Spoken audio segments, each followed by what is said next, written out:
Dear audience, আসসালামু আলাইকুম।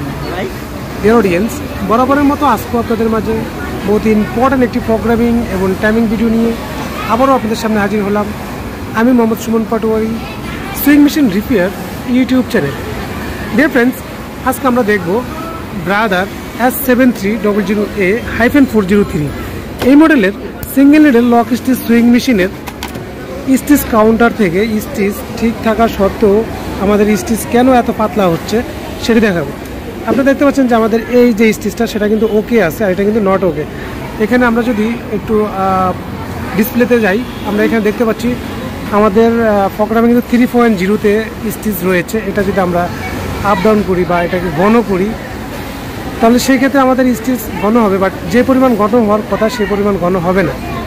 এই যে আমরা এখানে 2.0 স্ট্যান্ডার্ড, এখানে কিন্তু থাকে এলো 3.0 থাকে স্ট্যান্ডার্ড। এখানে আপনারা দেখতে পাচ্ছেন 2.0-তে আমাদের 3.0-র মতো কাজ করতেছে, অর্থাৎ এখানে আমাদের এই স্টিচটা 3.0-তে আসার কথা কিন্তু আসতেছে 2.0-তে। তো আমরা এটাকে 3.0 করে নেব। স্ট্যান্ডার্ড 3.0 থাকবে অথবা 3.5 থাকবে। এখানে 3.0 থেকে 3.5 এটা আমাদের স্ট্যান্ডার্ড স্টিচ থাকে সবসময় কন্টিনিউ। এই স্টিচ আমরা মেশিনটা ইউজ করি। এখন যদি আমরা এই মেশিনটা রান করি, আপনারা দেখতে পাচ্ছেন মেশিনটা কিন্তু দৌড় মারতেছে, এত জোরে দৌড় মারতেছে। আমাদের এখানে যদি আমরা স্টিচ গণি তাহলে সেক্ষেত্রে আপনারা দেখবেন যে আমাদের এখানে কয়টা স্টিচ আছে। 1 2 3 4 5, অর্থাৎ 5টা স্টিচ ফুল নাই, 4.5টা থেকে 5টা স্টিচ রয়েছে আমাদের এখানে স্ট্যান্ডার্ড যে 3.5-এর। তো আমরা যদি এটাকে 3 পয়েন্ট করে দিই, এখানে যদি 3.00 করে দিই, দিয়ে আমরা এটাকে সুইং করে আমরা গুনবো। আমরা এটাকে সুইং করে এখন গুনবো। এই দেখুন এখানে আমাদের কয়টা স্টিচ রয়েছে। আমাদের এখানে স্টিচ রয়েছে 1 2 3 4 5, 5.5টা স্টিচ এখন বর্তমানে আছে।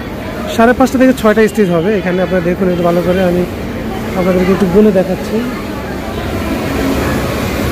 এই দেখেন 1 2 3 4 5, 5.5, অর্থাৎ 5.5টা স্টিচ এখানে আছে।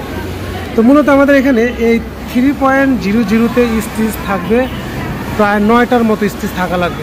9টা থেকে 9.5টা স্টিচ থাকা লাগবে, হ্যাঁ, স্ট্যান্ডার্ড। মানে আমাদের যদি মেশিন ঠিক থাকে তাহলে এখানে 9টা থেকে 9.5টা স্টিচ আসতে হবে, কিন্তু আমাদের এখানে স্টিচ আসতে হলো 4.5টা থেকে 5টা স্টিচ। এটা কিন্তু আমাদের সমস্যা, আমাদের স্টিচ কাউন্টারের একটি সমস্যা।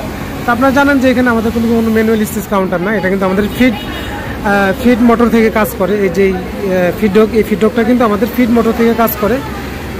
সেটা আমি আপনাদেরকে একটু দেখিয়ে দিই। এখানে আমাদের এই যে ফিড মোটর, এই ফিড মোটর থেকে কিন্তু এটার মাধ্যমে আমাদের এই ফিডডকটা কাজ করতেছে। তো এখান থেকে আমাদের এই ফিড মোটর থেকে আমাদেরকে এটা প্রোগ্রাম থেকে ঠিক করে নিতে হবে কত পার্সেন্টে আছে, আমরা সেটা দেখে নেব। তো ঠিক করার জন্য আমরা মেশিনের পাওয়ারটি অফ করে দিলাম এবং সেটিং বাটনটি প্রেস করে মেশিনের পাওয়ারটি আমরা অন করব। অন করার পর আমাদের সামনে প্রোগ্রাম চলে আসবে, মেমোরি সুইচ প্রোগ্রাম। আমরা এখানে এই যে ভুল হয়েছে, আমরা আবার ট্রাই করব। আমরা এই সেটিং বাটনটি প্রেস করে ধরে রাখবো এবং মেশিনের পাওয়ারটি অন করব। অন করার পর আমাদের সামনে এই যে মেমোরি সুইচ সেটিং, এই অপশনে আমরা যাব। এখানে যাওয়ার পর এখানে আপনাদের MSW যে কোনো প্রোগ্রাম আসতে পারে, হ্যাঁ। আপনারা ধরেন এই যে এক্সাম্পল এখানে আপনাদের এখানে এরকম থাকবে 1 থেকে আসবে, এরকম 1 থেকে আসবে, এই যে এরকম 1 থেকে আসবে। তো আপনার এটাকে লেফট এবং রাইট এই দুটি বাটনের সাহায্যে আপনারা প্রোগ্রাম চেঞ্জ করে নেবেন। প্রোগ্রামটা চেঞ্জ করে নিয়ে যাবেন আপনারা 200 নাম্বার প্রোগ্রামে নিয়ে আসবেন এখানে। অর্থাৎ আমাদের এখানে যে ফ্রি সুইং, এই যে সোজা যে সুইংটা আছে, এই সুইংয়ের যে স্ট্যান্ডার্ড পার্সেন্টেজ ফিড মোটর থেকে, এটা পার্সেন্টেজ এখানে আমরা দেখতে পাচ্ছি 150, অর্থাৎ 50% বেশি দেখাচ্ছে এখানে। আমরা এটাকে এভাবে কমাতে পারবো, এভাবে বাড়াতে পারবো। আবার চাইলে এটাকে আপনারা রিসেট যেটাকে 0 করে, মানে এটা 100% করে এটাকে ওকে করে সেভ করলে এটা হয়ে যাবে। সেকেন্ড আমরা যেটা দেখবো 201 নম্বর প্রোগ্রামে, এটা এখানে আমাদের সেম একই কাজ করতে হবে, 100% করে নিতে হবে। এখানেও 202 নাম্বার প্রোগ্রামে আমাদের 100% করে নিতে হবে। এখানে আমাদের এই যে ব্যাগ স্টিচের পার্সেন্টেজ আপনারা দেখতে পাচ্ছেন, bag stitch, first bag stitch, last bag stitch, সেগুলো এবং ফিক্সড যে টাক, সেই টাকের স্টিচ এখানে এই কারণে এখানে 6% আমরা দেখতে পাচ্ছি। 201 থেকে 206 পর্যন্ত এই 6% আমরা 100 করে নেব। 100% করে আমরা এটাকে ব্যাক করব, ব্যাক করে আমরা হোম পেজে চলে আসবো। এখন দেখুন আমাদের এখানে কিন্তু 3.00% স্টিচ রয়েছে। এখন যদি আমরা মেশিনটা রান করি, এই দেখুন মেশিন কিন্তু এখন আমাদের স্ট্যান্ডার্ড স্টিচে চলে আসছে। এটা হচ্ছে আমাদের, আমরা যদি খেয়াল করি ভালোভাবে, এটা হচ্ছে আমাদের আগের 150%-এ এই স্টিচটা হয়েছে, আর এটা হচ্ছে 100%-এ। এখন আমরা যদি এটাকে গণি তাহলে আমরা এখানে দেখব প্রায় 9টা থেকে 9:30 স্টিচ আমরা এখানে পাবো। দেখতে পাচ্ছেন, আমরা একটু গণে নিই, 1 2 3 4 5 6 7 8 9, একদম পারফেক্ট 9টা স্টিচ আমরা এখানে পেয়ে গেছি।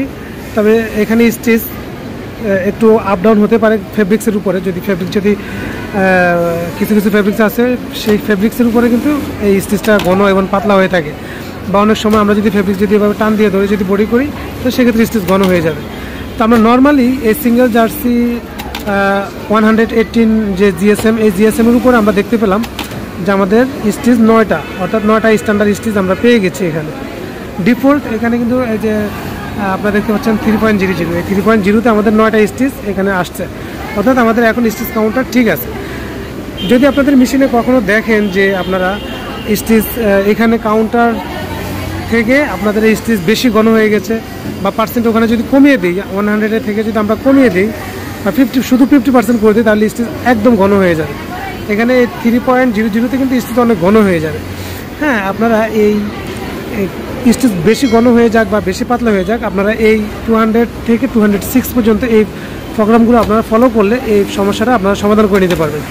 তো ভিডিওটা আপনাদের কাছে কেমন লাগলো অবশ্যই কমেন্টে জানাবেন। আর যদি ভালো লেগে থাকে তাহলে অবশ্যই একটি ভালো করে লাইক করে দিবেন, এবং আপনি যদি আমার চ্যানেলে নতুন হয়ে থাকেন তাহলে অবশ্যই আমার চ্যানেলটি সাবস্ক্রাইব করে রাখবেন এবং পাশে থাকা ঘন্টা আইকন বেলটি বাজিয়ে রাখবেন এই ধরনের নিত্য নতুন ভিডিও নেক্সট টাইম পাওয়ার জন্য। আজকে পর্যন্তই, দেখা করব পরবর্তী কোনো এক ভিডিও নিয়ে। সে পর্যন্ত সকলে ভালো থাকুন, সুস্থ থাকুন, এই কামনায় আজকের মতো বিদায় নিচ্ছি।